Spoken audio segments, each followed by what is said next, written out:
सर्वांना श्री स्वामी समर्थ. अवधूत चिंतन श्री गुरुदेव दत्त. सर्वांना शुभ गुरुवार.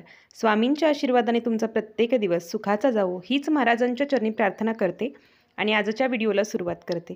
तर आज गुरुवार आणि उद्या शुक्रवार. उद्या आहे दुर्गाष्टमी.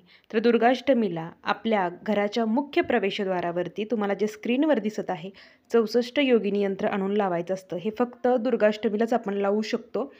तर आपल्या केंद्रात जवळपास तुमचं कुठे केंद्र असेल तर तिथून तुम्हाला हे आणायचं आहे आणि प्रत्येक दुर्गाष्टमीला तसेच दररोज याची पूजा करायची आहे. पण प्रत्येक दुर्गाष्टमीला अनन्यसाधारण महत्त्व असतं, मी अनेकदा सांगितलेलं आहे. तर दुर्गाष्टमी दिवशीच हे 64 योगिनी यंत्र आणून लावायचं आहे व त्याच्यावर 64 योगिनींचे जे मंत्र आहेत तर ते तुम्हाला पठण करायचे आहेत. त्याचबरोबर आपल्या घरात बघा कलश आहे, जो आपण कुळदेवीचा मंगल कलश स्थापन केलेला आहे. तर त्याच्यातलं दररोज पाणी बदलावं, मंगळवारी शुक्रवारी बदलावं ज्यांना वेळ नसतो, आणि दुर्गाष्टमीला तर अवश्य त्याचे षोडोपचारी पूजन करून मंगल कलश स्थापन करा. अजूनही कुणी जर मंगल कलश स्थापन केलेला नसेल तर तुम्ही दुर्गा अष्टमी दिवशी म्हणजे उद्या किंवा कोणत्याही पौर्णिमे दिवशी आपल्या कुळदेवी स्वरूप असणारा मंगल कलश स्थापन करू शकता. या मंगल कलश अतिशय महत्त्वपूर्ण मानलेला आहे. मंगल कलशामुळे आपल्या घरात चैतन्य निर्माण होतं. आपल्या कुळदेवीचं स्वरूप श्रीयंत्रावरती जल अभिषेक घालून घ्यायचा आहे. तर जल अभिषेक आपण करताना प्रथम श्रीसूक्त पठण अथर्वशीर्ष पठण एक वेळा करायचं आहे आणि श्रीसूक्त एक वेळा पठण करायचं आहे. तुमच्याकडे जर गळती असेल तर गळती लावून तुम्ही फक्त मंत्र म्हटले तरी चालेल किंवा चमच्याने सुद्धा पाणी घातलं तरी चालेल. तर श्रीसूक्त आपल्या नित्यसेवेच्या ग्रंथामध्ये आहे, अथर्वशीर्ष आहे. तर दुर्गाष्टमीला, प्रत्येक दुर्गाष्टमीला आणि प्रत्येक पौर्णिमेला तुम्ही श्रीयंत्रावर अभिषेक हा करायला हवा. कारण आपण बाकीच्या देवांना दररोज स्नान घालत असतो, पण श्रीयंत्र दररोज धुवायचं नसतं, कारण की ते एक यंत्र आहे आणि आपल्याला ते केंद्रातून सिद्ध करून येतं. पण त्याचीही पंचोपचार पूजा आपल्याला दररोज करायची असते. त्यामुळे महिन्यातून एकदा, 15 दिवसातून एकदा तरी श्रीयंत्रावरती हा अभिषेक झालाच पाहिजे. तर तुम्ही दुधाने अभिषेक घाला, त्यानंतर पाण्याने केला तरी चालेल, पण मी फक्त जल अभिषेक आत्ता करते. तर जल अभिषेक करताना तुम्हाला संपूर्ण श्रीसूक्त पठण करायचं आहे आणि श्रीसूक्त पठण केल्यानंतर श्रीसूक्तची फलश्रुती आहे तेव्हा तुम्हाला अभिषेक बंद करायचा आहे आणि हात जोडून प्रार्थना करायची आहे. आता ही प्रत्येक सेवा जेव्हा आपली चालू असते तेव्हा धूप आणि दीप लावायचा आहे. अग्नीच्या साक्षीने प्रत्येक सेवा आपल्याला पूर्ण करायची असते. आता तुमच्याकडे श्रीयंत्र नसेल तर कुळदेवीच्या टाकावरती नवार्णव मंत्र म्हणत किंवा श्रीसूक्त म्हणत तुम्हाला अभिषेक हा करायचा आहे. माता लक्ष्मीचा फोटो असेल, माता लक्ष्मीची मूर्ती असेल, यापैकी तुमच्याकडे जे काही असेल तर त्याच्यावरती तुम्ही करू शकता. आता कुळदेवीचा टाक हा माझ्याकडे नाही, सासरी आमच्या सासूबाईंकडे आहे, त्यामुळे मी ते श्रीयंत्रावरती करून दाखवत आहे. तुम्ही सुपारी स्वरूप, कुळदेवी ही सुपारी स्वरूप समजून सुद्धा सुपारीवरती अभिषेक करू शकता, सुपारीवरती कुंकुमार्चन करू शकता.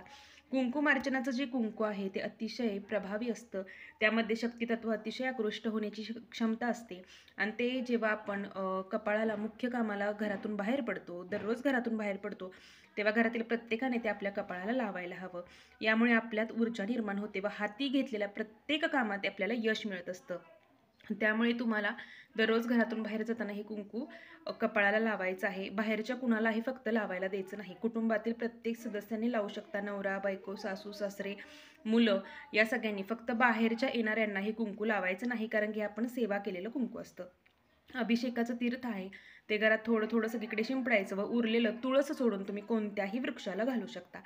आणि दुर्गाष्टमी दिवशी प्रत्येक सेवेला, कुळदेवीच्या सेवेला अनन्यसाधारण महत्त्व आहे.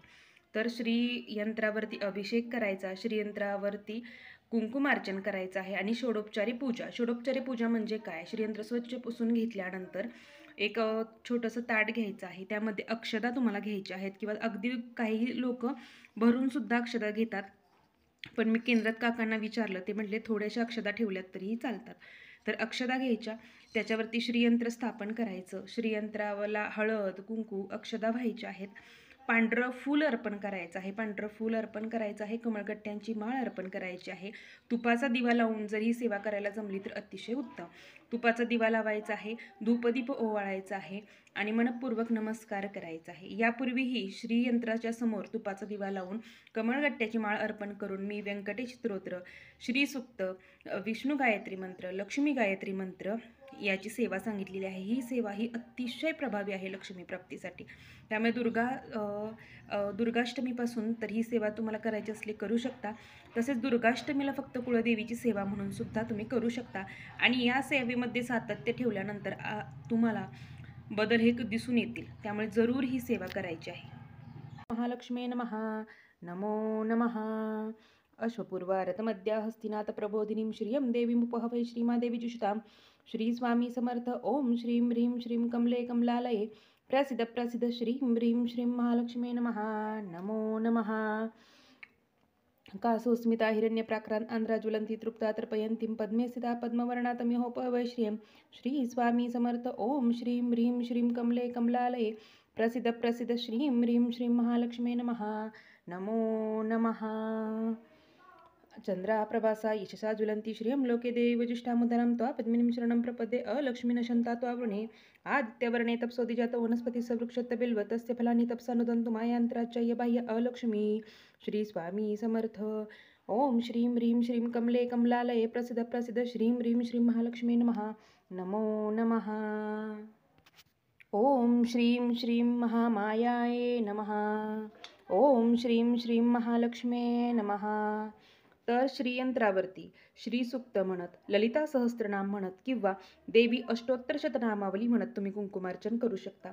दुर्गाष्टमीच्या दिवशी कुंकुमार्चनाला अनन्यसाधारण महत्त्व आहे. आपण आई भगवतीची सेवा करतो ते विशेष दिवशी तर त्वरित फलित होते. म्हणजे जसं की पौर्णिमा असेल, अष्टमी असेल, मंगळवार, शुक्रवार. तर दुर्गाष्टमीला अनन्यसाधारण महत्त्व आहे.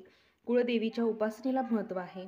श्रीयंत्रावरती कुंकुमार्चन आणि षोडोपचारी अभिषेक हा प्रत्येक पौर्णिमेला तसेच अष्टमीला व्हायला हवा. कुंकुमार्चनासोबत कुळदेवीची अतिशय प्रभावी सेवा म्हणजे दुर्गा सप्तशतीचा एक पाठ पूर्ण करा किंवा 2-2 अध्याय याप्रमाणे अध्यायाचं वाचन पूर्ण करा.